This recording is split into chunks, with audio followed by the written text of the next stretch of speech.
La historia de la contaminación y de la afectación de Atanor es larga, es muy larga para contarla brevemente acá.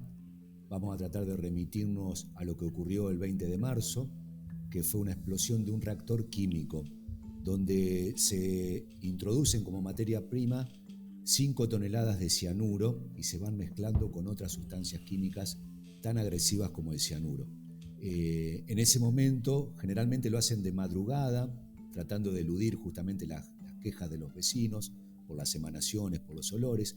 A las 3:30 de la mañana, luego de una falla que todavía se trata de establecer, el reactor explotó y arrojó al ambiente esos 5.000 kilos de cianuro que tenía en su interior, generando una enorme nube tóxica que persistió durante más de 10 horas en el ambiente y que dejó un polvillo blanco, tal como es el cianuro en su estado sólido, un polvillo blanco que cubrió una vasta zona poblada, y como si eso fuera poco, durante la tarde de ese mismo día llovió en nuestra ciudad y eso generó que el agua que se mezcla con cianuro haga una emanación de un gas tóxico anhídrido que es sumamente afectante de la salud pública y del ambiente. Uy, qué terrible. No tenía idea, qué complicado. Hasta el día de hoy, Fabián, ¿cuál es el daño que se ha generado en la población y en el medio ambiente circundante de la zona industrial? Bueno, el daño es enorme porque estamos hablando de sustancias químicas muy agresivas, de las más agresivas en grado de toxicidad y que están vinculadas con la generación de enfermedades graves como cáncer, también generan afectaciones de tiroides, afectaciones cardíacas. O sea, hay un abanico muy, muy grande de enfermedades que padecen los vecinos de nuestra ciudad que llevan registrado lo que ellos denominan tristemente el mapa de la muerte, con más de 200 personas afectadas y fallecidas por cáncer en un radio no mayor a los 1.000 metros de la empresa. Uy, qué complicado. O sea, hay una relación causal entre enfermedades cancerígenas y la vida alrededor de la fábrica. Enrique, como abogado medioambientalista, ¿te ha tocado enfrentar algunas causas similares en este sentido? Bueno, esta es una de las causas más dramáticas que he visto, ¿no? La que lleva Fabián acá y toda la que está sufriendo, ¿no? Toda la gente cercana que vive cerca de Atanor. Es realmente dramática, también por el halo de impunidad que rodea todo esto, ¿no? A pesar del gran esfuerzo de todos y todas, es una empresa muy poderosa, ¿no? Que controla gran parte del territorio donde está y que genera una situación como una especie de desastre silencioso, ¿no? Es decir, bueno, hay videos de Greenpeace que lo muestran, los casos de cáncer como han aumentado, niños, niñas.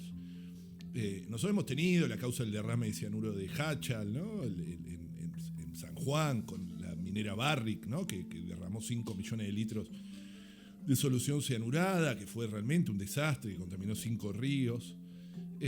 La causa Riachuelo también hemos sido parte en la famosa causa Mendoza, etcétera, que también genera una especie de muerte silenciosa, ¿no? Millones de personas afectadas y miles de personas vulnerables en situación también, ¿no? También lo que nos da mucha bronca es eso de lo silencioso, ¿no? Son registros, muertes, enfermedades que no se registran, ¿no? Que no existen, que quizás, que también pasa mucho, y esto pasa también, Fabián ha trabajado en muchas causas de eso, con los agroquímicos o agrotóxicos, ¿no? Que termina siendo silencioso y termina el niño o niña en un hospital de la ciudad de Buenos Aires siendo un registro anónimo, ¿no? Y no relacionado con su origen. Son casos de impunidad, ¿no?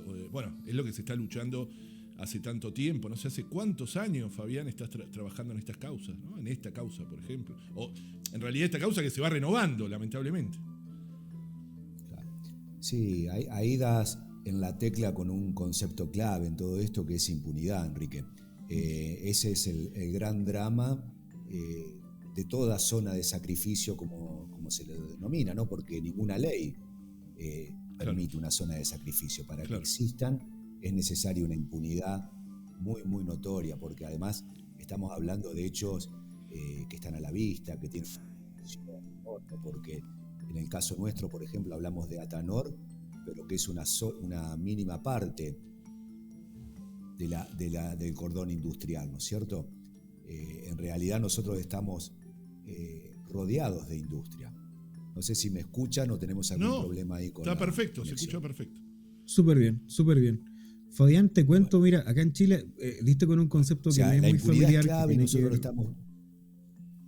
ahí nos vamos pisando un poco, pero no te preocupes. Voy a repetir un poco lo que estaba formulando. En Chile tenemos un concepto muy similar que tiene que ver con la situación medioambiental de ciertas zonas en Chile. El 2022 se hizo un informe del Congreso, el cual establecía que en Chile existen 5 zonas de sacrificio. Reconocimiento por parte de un órgano del Estado que reconocía la existencia de zonas de sacrificio, definiéndola como tal, zonas en donde la industrialización genera tales consecuencias que ya están afectando la salud de las personas. O sea, zonas en el norte de Chile donde hay niños que están saliendo resistentes al arsénico. Entonces, son causas son situaciones que, claro, en este país al menos la litigación en ese sentido es bien tramposa, bien lenta, un poco como que la litigación medioambiental se vive un poco en la esfera de estudios que realizan estudios de impacto medioambiental, pero no mucha defensa de las personas. Actualmente, en la causa de Atanor particularmente, ¿cuál es el estado procesal? Porque me cuenta Enrique que hay varios hitos que se han ido cumpliendo dentro de la consecución jurídica, dentro del estado de la causa. ¿Cómo se suma este hecho a la causa y en qué está ahora el estado de la causa?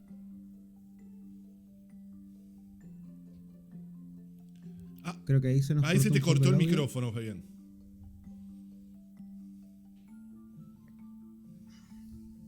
No. Sí, se cortó el audio. Se te corta el audio, Fabián, ¿eh? Ahora sí, perdón. Ahora sí, ahí estamos. Ahora sí. Sí. Disculpen la desprolijidad.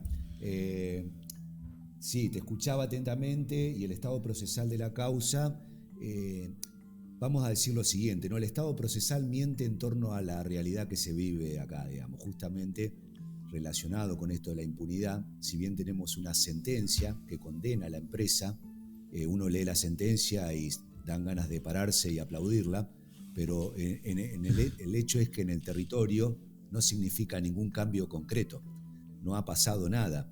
Y todo lo que ha ordenado la sentencia no se ha cumplido, pese a que lo denunciamos diariamente, ¿no?, al incumplimiento, y pese a que en ese marco de incumplimiento ocurre un siniestro tan grave y tan evidente como el que charlábamos antes, ¿no?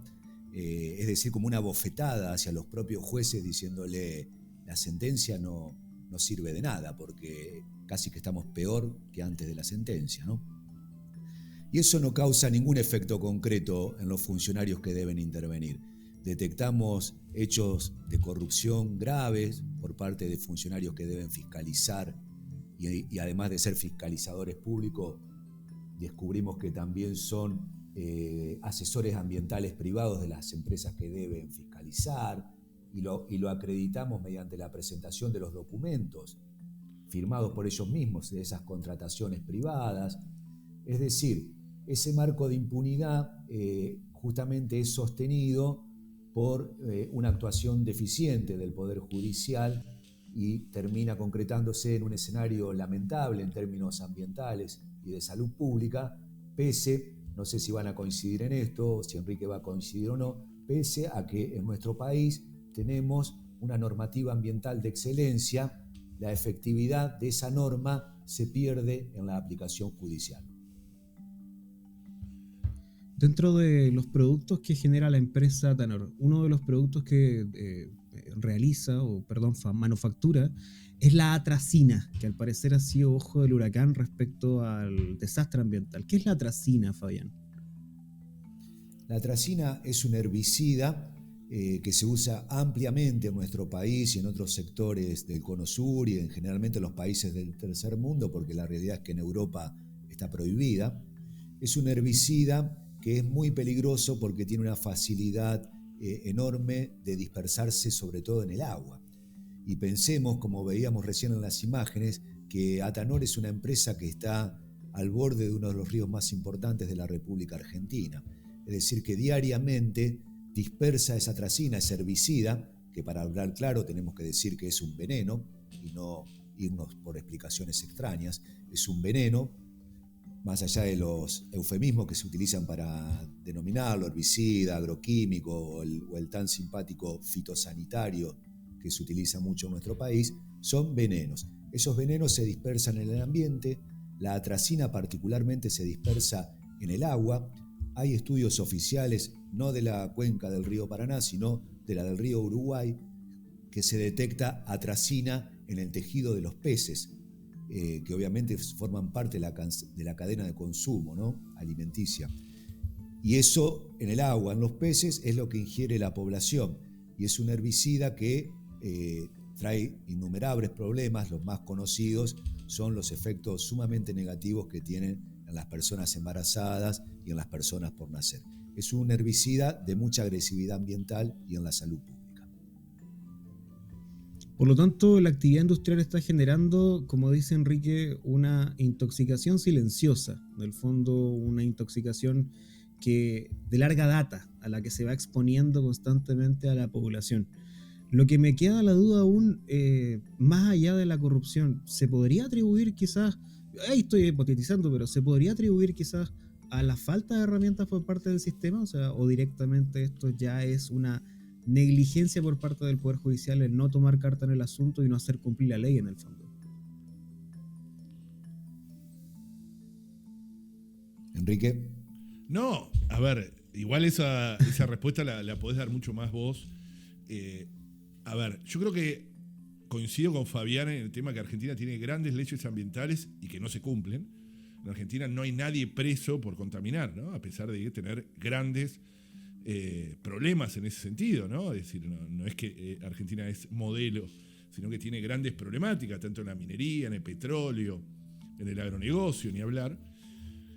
Y tenemos acá una particularidad especial que es San Nicolás también, ¿no? Que está manejada hace gran tiempo por una familia que nos retrotrae un poco a la película El Padrino, que es la del intendente, los Pasaglia son, ¿no? Así, mira si no tiene Robert, si no parece, ¿no? Los Pasaglia. Y bueno, y que, no, pero Fabián ha recibido, yo no sé, bueno, persecuciones, digo, en su propia persona. Es decir, no es fácil ser abogado ambientalista en estos lugares, por eso lo admiramos tanto a gente como Fabián, ¿no? Que en los territorios le pone ahí el cuerpo y que son perseguidos. No es nada fácil. Es decir, la impunidad que rodea es total, ¿no? Entonces, es increíble, con esta explosión que es cuando el pus sale, ¿no? Es decir, la infección estaba, pero cuando el pus sale, que es evidente que está, también sigue, ¿no? Es increíble que no se destape ni así. Contaban cosas que hacían, ¿no? Con los medios, todo, que trataban de silenciar. Prohibían ir a la escuela a los niños, que está bien, ¿no? O sea, creo que los primeros días, ¿no? Fabián fue así, pero a la vez no prohibían la circulación o la toma de agua, etc. Entonces era como una gran contradicción, o sea, como que no...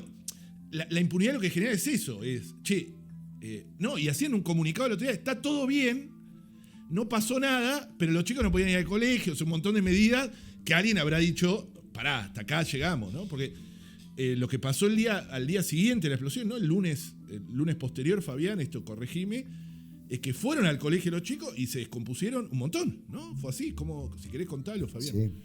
Sí, efectivamente. Los chicos y las docentes y docentes de la escuela número 17, que está a pocas cuadras de la empresa, justamente en esto que dice Enrique, en tratar de aparentar en la ciudad que acá no pasa nada, que acá está todo bien, al segundo día, ya después de la explosión, rehabilitaron las clases, y al tercer día los chicos y las docentes se descompusieron en pleno horario escolar, tuvieron que ir las ambulancias, qué sé yo, hasta decirle al director, claro, sáquenlo.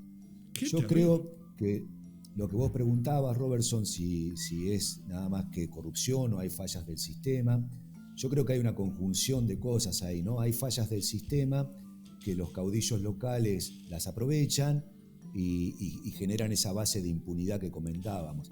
La primer falla dentro del sistema que nosotros advertimos, del sistema actual de administración de justicia que tenemos, es todo lo que tiene que ver con la cuestión de que el Estado cumpla con su labor pericial en torno a las cuestiones ambientales. Es muy difícil lograr hacer una pericia ambiental digna y que esa pericia sea realizada por el Estado en cumplimiento de su obligación, ¿no? Eso como falla propia del sistema en nuestra administración actual. Y después ya pensando un poco en cómo mejorarlo, en qué modificaciones futuras, bueno, nosotros advertimos que el sistema de selección de jueces y fiscales genera un enorme condicionamiento a la voluntad de estos administradores por parte del poder político y por parte del poder económico, ¿no? Pensemos en el funcionamiento, en la forma de selección, en las formas de realización de las ternas que componen justamente las ternas de pretensores de cargo de jueces, que después son votadas en las respectivas cámaras legislativas. Todo eso nosotros lo vemos como un sistema notoriamente deficiente porque nos pone bajo la órbita de jueces que tienen deudas del sistema político y económico, y a eso responden. Fabián, respecto al desastre que ocurrió el 20 de marzo, particularmente como un hito dentro de una larga seguidilla de responsabilidad ambiental sin hacerse cumplir, ¿han resultado personas desplazadas por el desastre medioambiental? ¿Han resultado personas en situación, en crisis humanitaria, por verse desplazadas de sus hogares por esta crisis ambiental? ¿O por este desastre ambiental? Bueno, hay gente que quiere irse del lugar, naturalmente que quieren irse, pero se ven envueltos en una situación sumamente difícil de solucionar, porque las viviendas que rodean la empresa, obviamente con el tiempo han bajado notoriamente su cotización, su valor de venta, claro. Entonces les resulta imposible programar comprarse una vivienda en otro lado.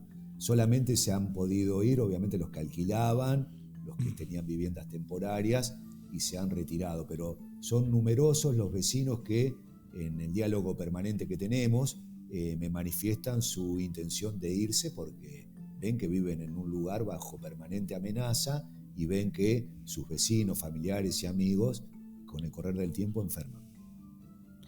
Y debe ser complicado también, porque una de las cosas que conversaba en una conversación que tuve hace varios par de años ya, acerca de la fragilidad que existe en esto que llamamos como ecosistema, porque siempre que hablamos de ecosistema hablamos de animales y fauna, pero se nos olvida que también nosotros somos parte de un ecosistema también, y la fragilidad del ecosistema también se vive en las partes humanas. Por ejemplo, cuando hay una comunidad que depende económicamente de una actividad industrial o de solo una actividad industrial.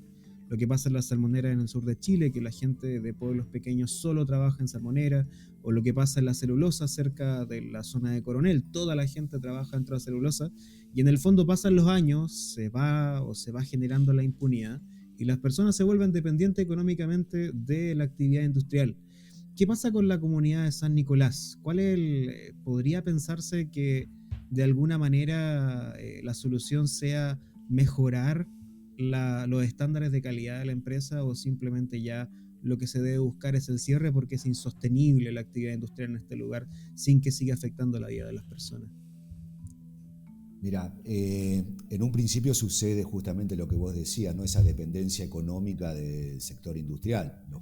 La mayoría de los barrios aledaños a esa zona son barrios de trabajadores. Si no trabajan en esa empresa, trabajan en otra que tiene algún otro desvío o conflicto ambiental, por ahí no tan agresivo como el de Atanor, pero también tiene. Entonces, en primer término, siempre el cuestionamiento ambiental hacia una industria genera cierto recelo en las poblaciones, ¿no? Porque justamente esa falsa dicotomía de trabajo o cuidado del medio ambiente, que sin duda es falsa, ¿no? Hay un punto, pese a eso, hay un punto de acuerdo en los vecinos que es justamente un punto medio, que es la relocalización de la empresa. En eso ya hay un consenso generalizado. Después vas a tener dos salas distintas, algunas que piden el cierre total de la empresa, que no quieren que esté ni acá, y con buen criterio no quieren que esté en ningún lado, no solamente ahí. Y hay otros que dicen, no tiene que cerrar, hay que sostenerla, que se vaya a un parque industrial. Pero el consenso de la relocalización después del 20 de marzo, pese a que ya habían pasado otros siniestros graves, todo, pero después del 20 de marzo yo les diría que es unánime el consenso en la relocalización de la empresa en un parque industrial alejado del sector urbano y obviamente cumpliendo la normativa ambiental, ¿no? Fabián, ¿y cuáles son, hablamos de la sentencia, Pero ¿cuáles son en particular lo que ordena el tribunal hacerse y que no se ha hecho? Bueno, no se ha hecho nada. De los 12 puntos no se ha hecho nada.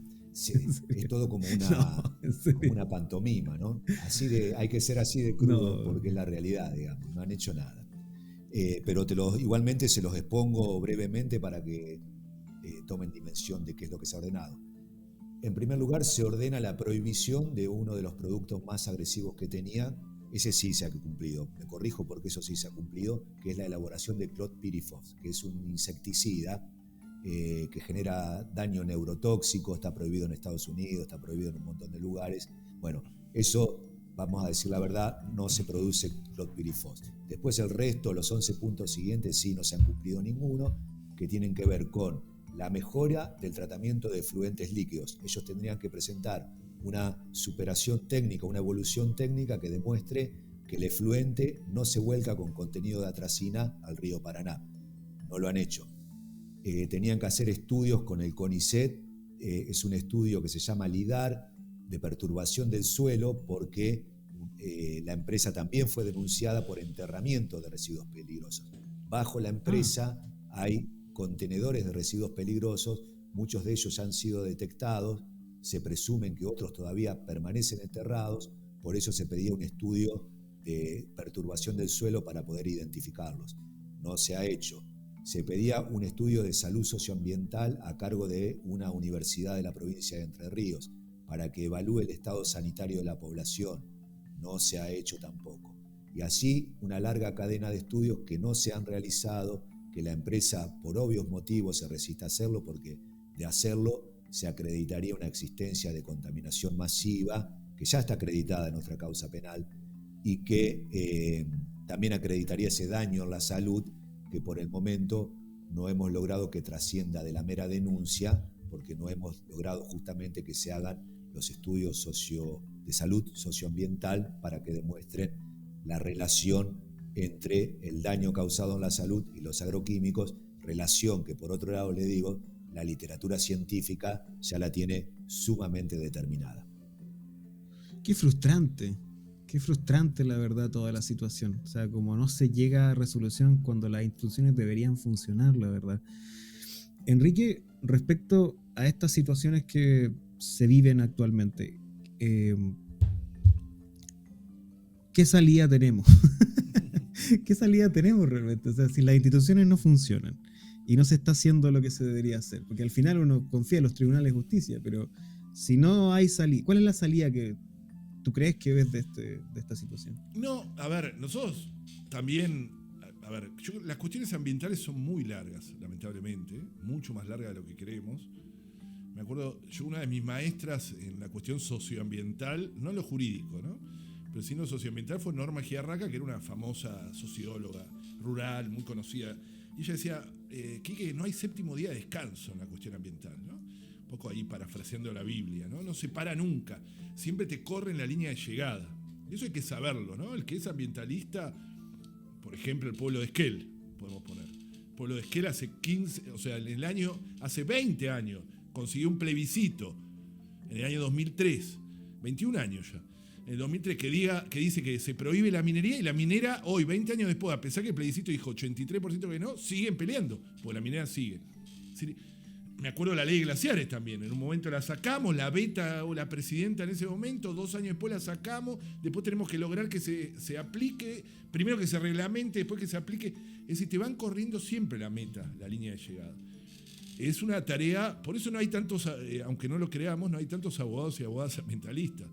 La sentencia en materia ambiental no es la línea de llegada como lo es en el resto del derecho, o es muy cercana al final. Después hay que ejecutar, ¿no? El pagaré, uno hace una ejecución de un pagaré o de una hipoteca, y bueno, la ejecución es la parte más rápida, la más... En ambiental, la sentencia, fíjense la causa Mendoza, tiene una sentencia hace, no me acuerdo cuánto ya, 10 años. Y eso hay que saberlo, y por eso no hay tantos abogados o abogadas ambientalistas, porque uno tiene que tener muchas convicciones y tener aguante, ¿no? Y en el mundo ambiental también, los ambientalistas y las ambientalistas saben que son luchas muy largas contra los sectores más poderosos de la sociedad. ¿no? Esto es así. Greenpeace pelea contra los sectores más poderosos de la sociedad. No es nada fácil eso, ¿no? Y puede ser frustrante hay veces, ¿no? Pero la persistencia de Fabián, yo perdón, estoy demasiado halagando a Fabián, después le voy a pedir un vino o algo, pero porque se lo merece, no por el vino que me va a dar, que seguramente. Pero Fabián es una muestra de eso, de gente que persiste y que después logra las cosas, ¿no? En un montón de causas, que tardan un montón de tiempo, un montón, que otros abandonarían. Incluso el abogado ambientalista en Argentina no gana, por ejemplo, esta causa, que capaz va a tener 10 años, no sé cuántos años, Fabián, que estás. Después la regulación de honorarios. Bueno, la regulación de honorarios es irrisoria. Te puedo asegurar, Robert, que es irrisoria. Es como que, no sé, que te diga de ahora, no sé, 200.000 pesos. O sea, dividido 10 años no te alcanza ni para lo que gastó en internet, o sea, o en electricidad. O sea, ni para eso, porque, es decir, ni siquiera hay una persecución económica en esto, como lo hay en otra parte del derecho. Pero la persistencia te da resultados después. Después te da, o sea, hay que aguantar. Bueno, y les comparto algo que pasó la semana pasada. Pero para seguir dentro de la misma línea. Les voy a contar algo que pasó la semana pasada. Acá en Chile hay una causa de salmoneras hay varios hitos dentro de las causas de salmonera, pero hay una en particular donde se apeló una sentencia que se hizo por un tribunal inferior acerca del ocultamiento de material contaminado. Lo que hicieron estas salmoneras en el sur de Chile fue literalmente tirar toneladas de arena al mar. O sea, todo este suelo que estaba lleno de carbono y que se estaba comiendo el oxígeno y que al final generó muerte no solamente de los salmones que estaban produciendo, sino de un montón de especies marinas. Cuando llegó el momento de la inspección por parte de los servicios chilenos de medio ambiente y de salud, tiraron arena y cubrieron todo el suelo marino con arena como para ocultar el daño medioambiental. ¿Qué pasó? Que la semana pasada, después de una apelación que confirmó la sentencia, se condenó a la empresa a $1 millón de multa por solo el episodio que tiene que ver con el ocultamiento de contaminantes, que en el fondo era carbón, o sea, un montón de heces, desperdicios que caían al fondo del mar y que después taparon. Yo creo que eso se logró igual gracias a que, una de las campañas más fuertes de Greenpeace Chile y las comunidades de los territorios, que es que levantan la voz, llevan el ojo público hacia en redes sociales o en los documentales que se han levantado o en las piezas audiovisuales, llevan el ojo público, el ojo de la gente que no está dentro de la causa, que quizás no es afectada directamente por la contaminación, a preocuparse por eso. Si hubiera una salida, ¿crees, Fabián, que la gente sepa esta injusticia, que la gente conozca esto, puede generar algún cambio? O sea, ¿puede hacer algo la sociedad que no es parte de la causa realmente? Yo creo que sí, es la única salida, diría yo, ¿no? El reclamo social es la única salida que tenemos de este atolladero. Un abogado solo, o un grupo de abogados, o el trámite de un expediente judicial, incluso una sentencia, no va a modificar la realidad si no hay un reclamo social fuerte, si no generamos una sociedad que interpele a las autoridades, ¿no?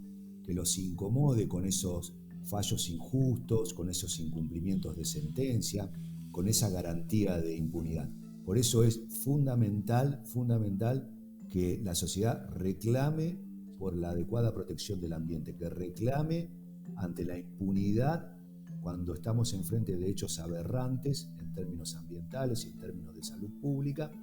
Es indispensable que la gente sea la voz cantante de estos reclamos. Enrique, ¿y qué crees que puede hacer la gente? Es clave lo que dice Fabián y lo venimos diciendo hace años. A ver, Argentina tiene grandes triunfos ambientales, digo, para terminar, bueno, no sé si estamos terminando, pero digo, para ir más arriba, ¿no? Para no irnos bajón, ni caer en la cultura de la derrota o de la resignación, ¿no? Que es muy tentadora, y más en Argentina en este momento. Argentina tiene grandes hitos ambientales, grandes triunfos ambientales que parecían imposibles. En muchos de ellos hemos trabajado con Greenpeace, eso, ¿no? Con Ley de Bosques, por ejemplo, 2008, esto lo hemos hablado en el otro Twitch, Ley de Glaciares, 2010, Famatina, Esquel, Famatina echó a 5 mineras, un pueblito de 10.000 habitantes que echó a 5 mineras, ya lo hemos contado también en el otro en otro llamado. Buena historia esa, buena historia. Es genial. La de Esquel también, un montón, el pueblo de Malvinas Argentinas en Córdoba, un pueblito muy chiquito, un suburbio de la ciudad de Córdoba, que echó a la multinacional más grande del mundo, que es Monsanto, ¿no? Y no dejó que se instale, cuando ya estaba todo programado. Y había 3 estados, nacional, provincial y municipal, que dijo se va a instalar ahí Monsanto. Y el pueblo no lo dejó. Y eso tiene que ver con lo que dijo Fabián, y quiero rehabilitarlo, y sobre todo esto va en contra de nuestros intereses como abogados, los 3. Sería muy tentador decir, no, un buen abogado va a lograr una sentencia judicial y con eso, porque el artículo 41... Y la verdad que no es así, ¿no? Los grandes triunfos ambientales no se ganaron por un buen abogado o buena abogada, sino se ganaron porque la gente estaba en las calles. Y después, quizás, en muchas de ellas hubo una causa judicial, pero que acompañaba el ritmo de la calle, de la gente, social. Y eso es clave. Lo que dice Fabián, para mí, yo quiero resaltarlo porque me parece fundamental, digo. Porque muchas veces los abogados pecamos de eso, ¿no? Acá el artículo 41, ¿viste? Nos ponemos ahí serios, nos ponemos el traje, y no va por ahí, ¿eh? En las cuestiones ambientales no va por ahí. Se gana primero en las calles, después, porque incluso los jueces, esto también lo hemos hablado creo que en la otra charla, los jueces van viendo el ritmo social, lo van sintiendo. Nos pasó con la causa del offshore en Mar del Plata, cuando había mucha gente en las calles, salió la medida cautelar, no porque nosotros hicimos un escrito espectacular, sino porque había mucha gente en las calles y nosotros metimos en el momento oportuno. Eso sí, hay que saber, lo que el abogado y abogada tiene que tener es oportunidad para mí. Y después, estos hechos lamentables, explosivos, ¿no? Como esta explosión, digo, o de un día para otro, hay veces, pero es lamentable, ¿no? Ayudan a que tome estado público. Pero yo prefiero que no pasen, ¿no? Pero me acuerdo también, la gente de Hatchell venía denunciando durante décadas, o más de una década, a la minera Barrick, hasta que no hubo el derrame en el 2015, nadie se da cuenta, ¿no? Y los medios nacionales y nadie. Así que bueno, ahí estamos. Es así, hay que ponerle y se puede ganar. Eso es importante saberlo. Mucha indignación causa igual la desidia un poco de los poderes en no hacer lo que tienen que hacer, pero creo que también es súper esperanzador saber de que hay un espacio para que las personas que sienten esto como propio, o sea, que sienten esto como algo que no tiene que pasar y que hay que velar porque se cuide, puedan hacer algo. Fabián, como dice Enrique, de hecho nos estamos por despedir. Es cierto. ¿Viste? Tengo olfato. Sí, tengo olfato. Pero de todas formas, Fabián, te quería dejar la oportunidad para que le hable a esas personas que pueden levantar la voz en redes sociales, para esas personas que pueden poner estos discursos narrativos en algunos lados. Quizás nos están escuchando de alguna parte de un noticiero, de una persona que trabaja dentro de un medio de comunicación, de alguna persona que quizás uno nunca sabe cómo la información se propaga en internet. Entonces, en esa idea me gustaría invitarte a que contaras qué es lo que podría hacer alguien, o qué esperarías tú que podría hacer alguien para ayudar un poco a la causa que se está llevando ahora con el accidente de Altanor del 20 de marzo, pero más que todo, como veníamos conversando, de todo el hilo conductor de la lucha medioambiental. Sí, yo creo que lo fundamental ahora es invitarlos a todos a sumarse a esa conciencia que se está afianzando, ¿no? Esa conciencia ambiental, de protección ambiental, de necesidad de un cambio de paradigma, ¿no?